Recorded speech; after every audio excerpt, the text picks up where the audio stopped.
Olá pessoal, meu nome é Marco Prates e sejam bem-vindos de volta ao The Botafogo Way. No episódio de hoje da série História do Botafogo, nós vamos falar de como o Botafogo se tornou, além de tradicional, um clube de amizade, respeito e união. Se isso também é do seu interesse, inscreva-se no canal e bota fogo no botão de like. E vamos ao vídeo.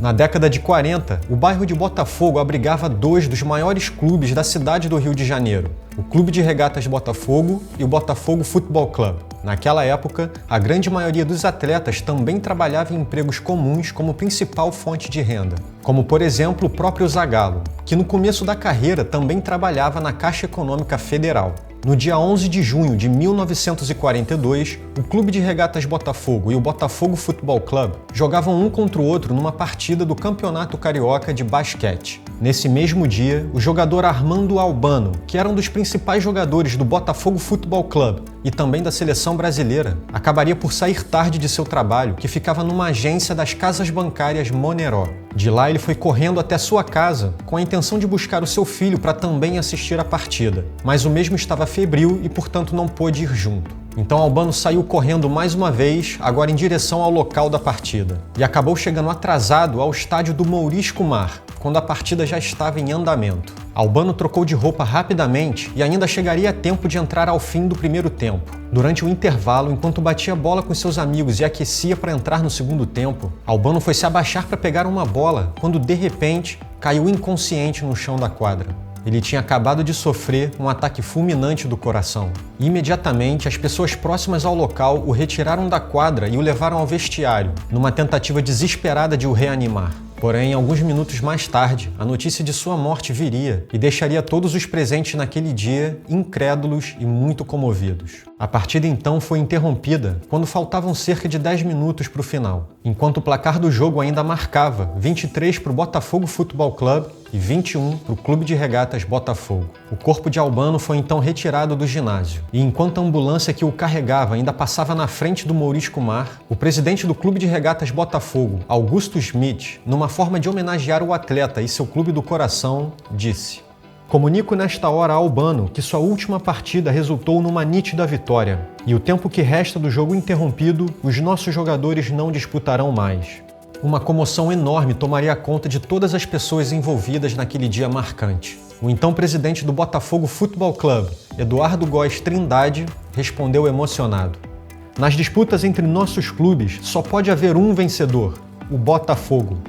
Augusto Schmidt então selaria o destino dos dois clubes ao perguntar: "O que mais é preciso para que nossos dois clubes sejam um só?" A partida então acabou por terminar com uma vitória do Botafogo Futebol Club e também de Albano. E só uma curiosidade, o vencedor daquele campeonato carioca de basquete acabaria sendo justamente o Botafogo Futebol Club.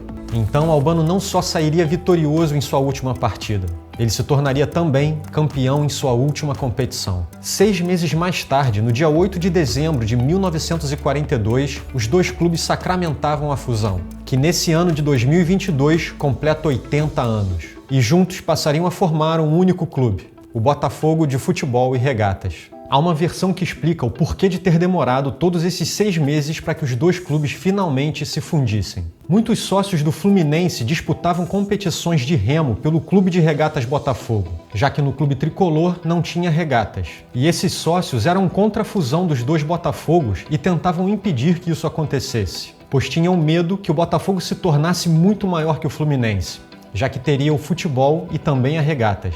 Mas nada poderia evitar o que já era certo. Por causa da fusão, algumas modificações foram feitas no escudo do novo clube.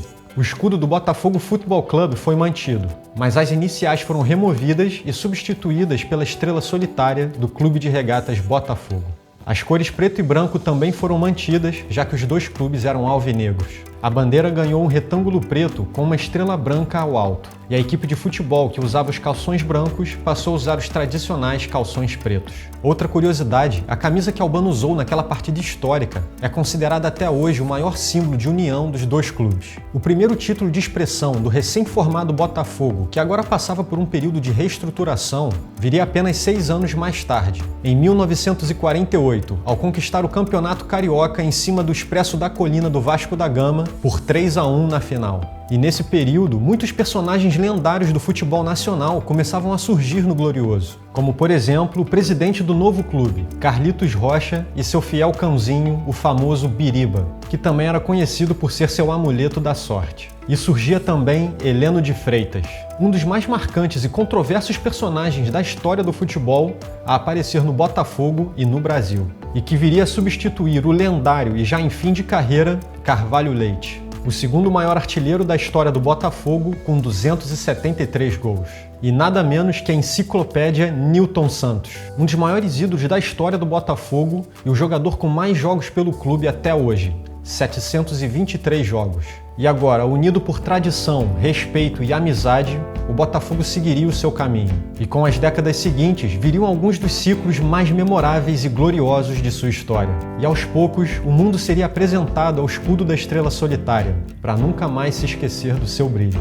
Muito obrigado, Armando Albano. Isso minha mãe comentava, que meu pai dizia, pô, tem dois Botafogos, os dois se dão tão bem, por que não formam um só?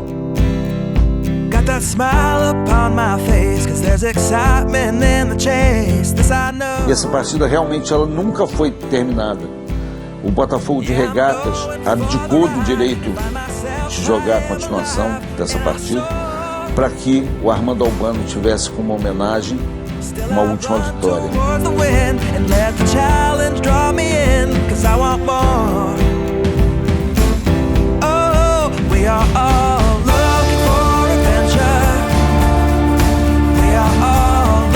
Muitos sócios do Fluminense disputavam o Remo pelo Regatas.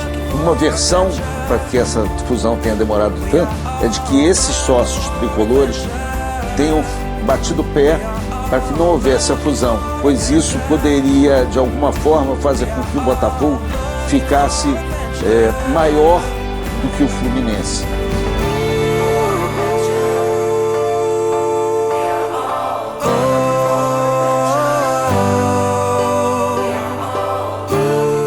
Um orgulho muito grande, uma satisfação muito grande de meu pai ter jogado lá. Por tudo que eles fizeram, não só pelo meu pai, como por mim.